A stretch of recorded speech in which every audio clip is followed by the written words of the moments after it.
So as we get ready for mandatory mini camp for the Atlanta Falcons, which is coming up, I believe, tomorrow. Actually, I think tomorrow is when the mandatory mini camp starts.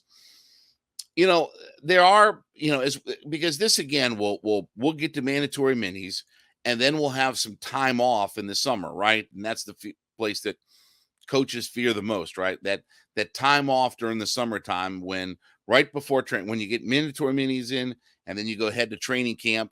That's that time when coaches get fearful because again, guys can get themselves into trouble and this, that, and the other, and you get one last vacation break right before the season gets started and underway.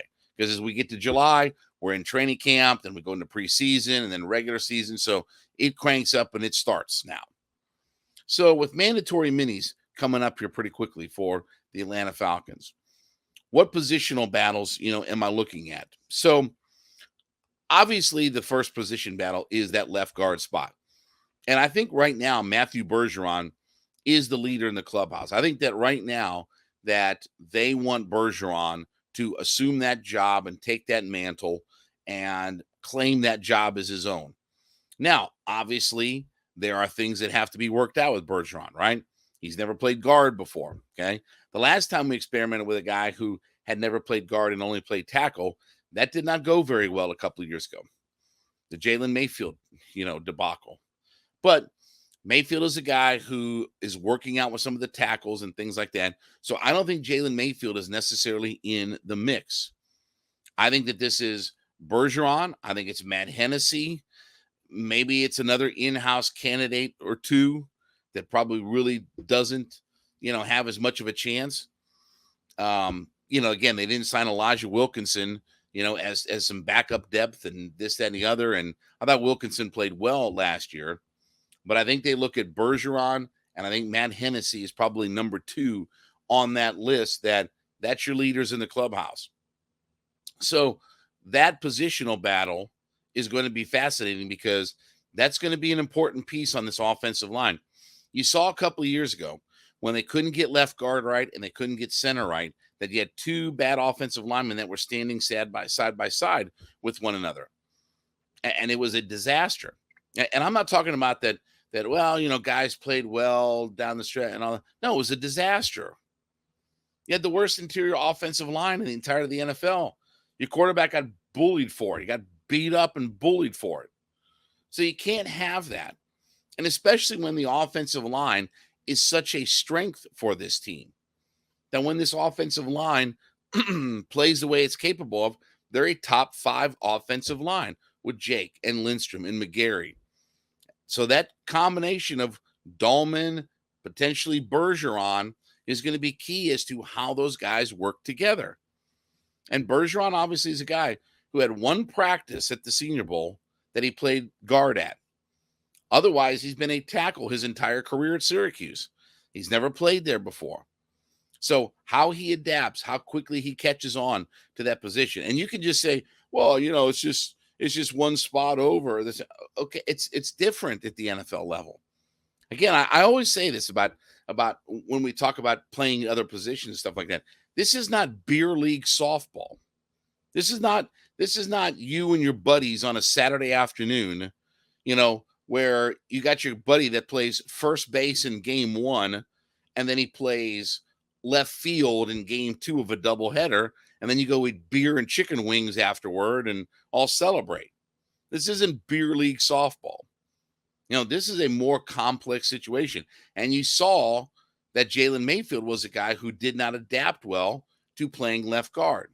Now, to be fair, they were using him at right tackle for the majority of the preseason because Caleb McGarry was hurt. And then they all of a sudden kicked him inside and he had to start. And you know the story from there. So the left guard spot will be fascinating. But I do think that this is Bergeron's job to win. And I think somebody's going to have to take that away from him. Second position that I'm looking at is the safety position. Jalen Hawkins, Richie Grant, even Mike Hughes to a certain degree, right? That kind of safety, nickel corner position. Again, if we assume that Okudah and AJ Terrell are going to be on the outside, we know that Jesse Bates is going to be, roaming around at safety, who's that other kind of nickel corner, safety kind of spot? Is it Hawkins? Is it Mike Hughes? Is it Richie Grant? I mean, I think that they want Richie Grant to be their starting safety. Now, a lot of this could be based upon what Jerry Gray has to say and do with it all, right?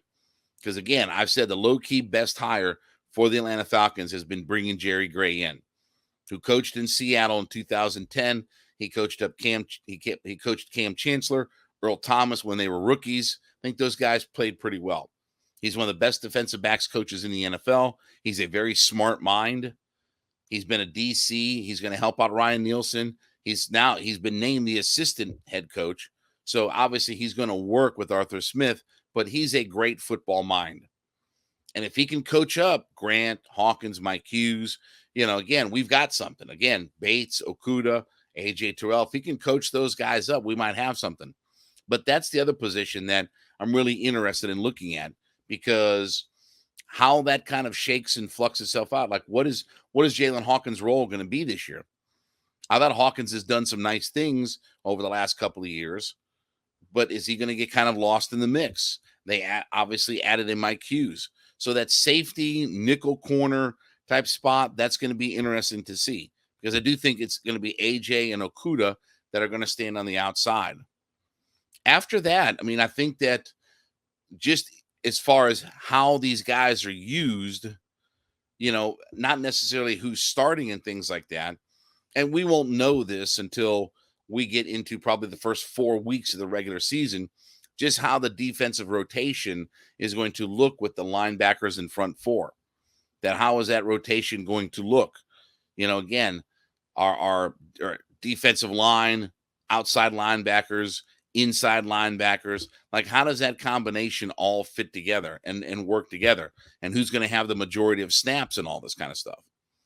So outside of the left guard spot and the defensive, the nickel corner safety type of position, I think that's the things that I'm really focused on as far as what the Falcons are going to look like at those two positions. Hopefully they get the guard position right, because it's too important to not get that right. And again, they have a plethora of candidates to play that safety nickel corner type of spot, where again, they can rotate a lot of guys on that in that backfield. And I like all of the options that we have available to us. That's the thing I feel good about. What I am concerned about is, does Bergeron just acclimate right away to being the left guard?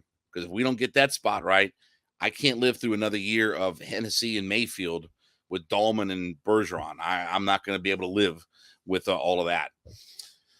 All right, as you listen into Hittin Hard with Jon Chuckery, be sure to leave us a comment in the whatever podcast platform that you're listening on. Leave us a comment that you are an everyday listener. So we want to acknowledge our everydayers, as we like to call them. So we thank you so much for being a part of our ever-growing community. And certainly we do thank you for being a part of this ride and this journey that we're taking. So let us know that you're an everyday listener to the program, listening in 5 days a week by telling us that you're an everydayer.